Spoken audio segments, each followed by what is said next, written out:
Some may consider him the most ignorant mind in hip-hop, sometimes even the craziest mind in hip-hop, but others consider him to be a Nostradamus of sorts, one who has seen far into the future and has materialized that reality. Of course, we're talking about one of the most polarizing podcasters slash MCs within hip-hop history, Joe Budden. Will it be from his predictions about Drake's career course post-2016? I think that kid on that album that I heard sounds real fucking uninspired. 40 continues to progress. Drake, you do not.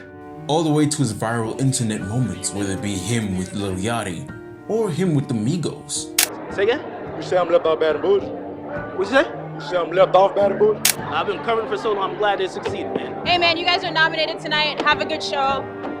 Joe Budden is a mind within hip-hop that's either loved or hated for his views, his takes, and his thoughts. But today we're diving into something completely different. Something that he predicted way back in 2021. So let's get into it. Joe Budden, the man who predicted the beef between Drake and Kendrick. Back on August 29th, 2021, Joe Budden and the Joe Budden podcast released an episode, I'm Shutting Up Now. But to skip a lot of the details of the episode, I want to focus on one part of the video, where him and his co-host discuss the family track by Baby Keem and Kendrick Lamar. Joe Budden theorized that Kendrick's bravado on the track was not mainly aimed at the entirety of hip-hop, but for one specific person, the man who was recently crowned the biggest artist of the 2010s decade. The nigga that had to go away from his phone for a bunch of months? Why? Why did Kendrick Lamar leave his phone for a bunch of months? Why'd he write Because it was a light-skinned nigga. Hey, Hov said, one day it's gonna be a nigga eating a cereal somewhere. That was the cool way to say it. Let me tell you what Kendrick was saying.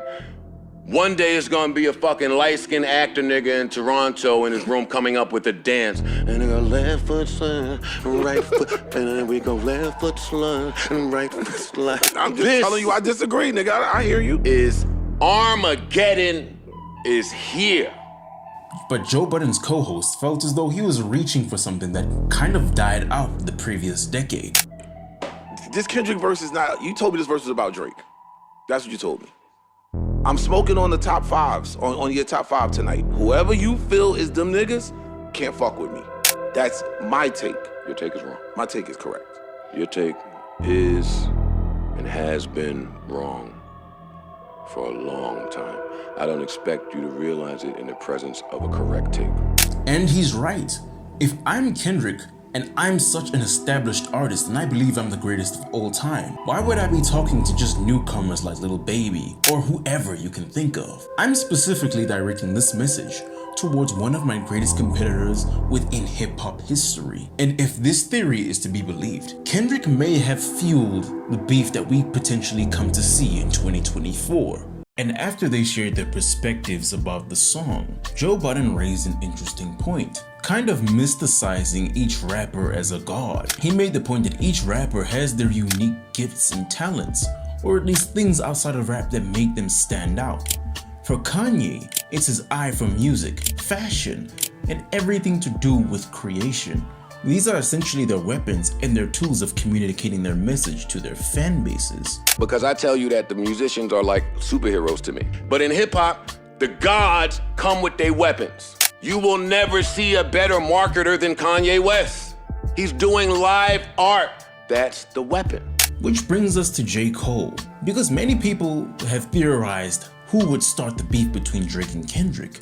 But with out-of-the-box thinking, Joe Budden referenced J. Cole as being the first person to start the battle. Seeing as though this was the period where J. Cole was trying to prove that he's the best lyricist among the three, Joe Budden knew that J. Cole would like to prove himself by inserting himself as the first full diss track. Enter J. Cole first, rapping, the end.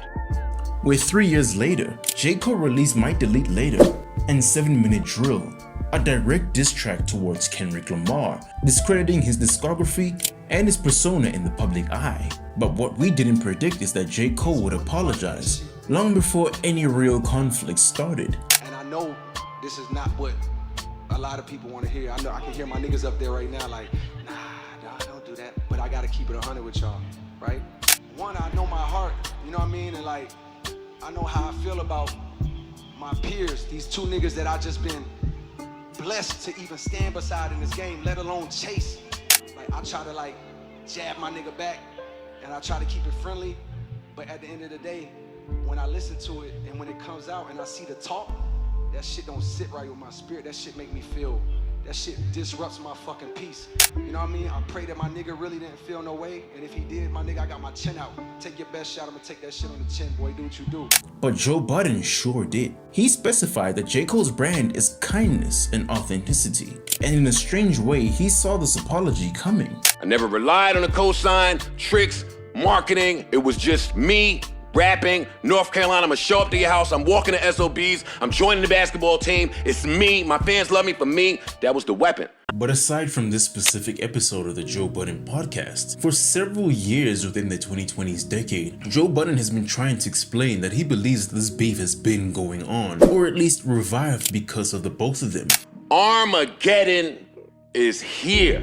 It's time. Top can't save it. Punch can't save it. Scissor can't save it. Keem can't save it. They have to collide. Whereas back in the 2010s, these two weren't actually trying to engage with each other, just light jabs, subliminals, and the occasional reference to the other person in interviews. And this all stemming from the Control verse when Drake got sensitive about it. You should get into a rap battle. Yeah, you think so? Yeah, I think that would be great. I feel like that's just. I feel like those things are of the moment, and it would have to be warranted because it would be scathing. The bars would be scathing. I can't just do it out of. I can't be the first one. No, like after Kendrick's thing, you wouldn't. I noticed you didn't really get into that too much, so. I just I don't know. It just wasn't real to me. It's like, you know what I mean? I think it's a sparring kind of sport. Yeah, but at the same time, it's like, then let it be real.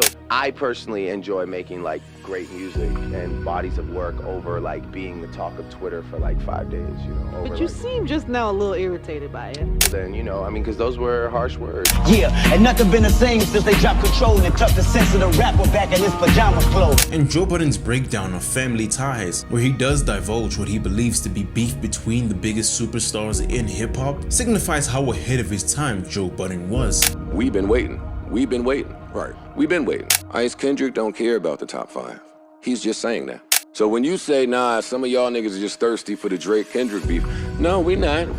Yo, us fans, we get off of that, right? Like we tried to force a Cole Drake beef. We tried to force Kendrick and Drake earlier, but they just threw little subtle jabs. We can never pinpoint it. But we're not trying to force it now. I'm talking about the energy that's coming from the gods.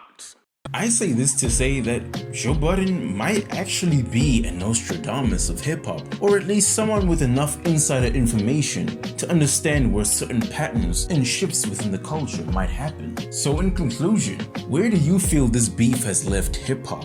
And do you think Joe Budden is some sort of Nostradamus who sees into the future of hip-hop? Because with the recent news of hip-hop seemingly dying in the mainstream, Joe Budden has an interesting take on it. In more music, who cares that there are no rap songs in the top 40 for the first time since 95? I felt like I should have seen more people echoing my sentiments, which I was happy about it. It was celebratory time to me for all the reasons you just said. So join me next time as we discuss even more things within hip-hop, culture, and just about everything. Please like, share, and subscribe.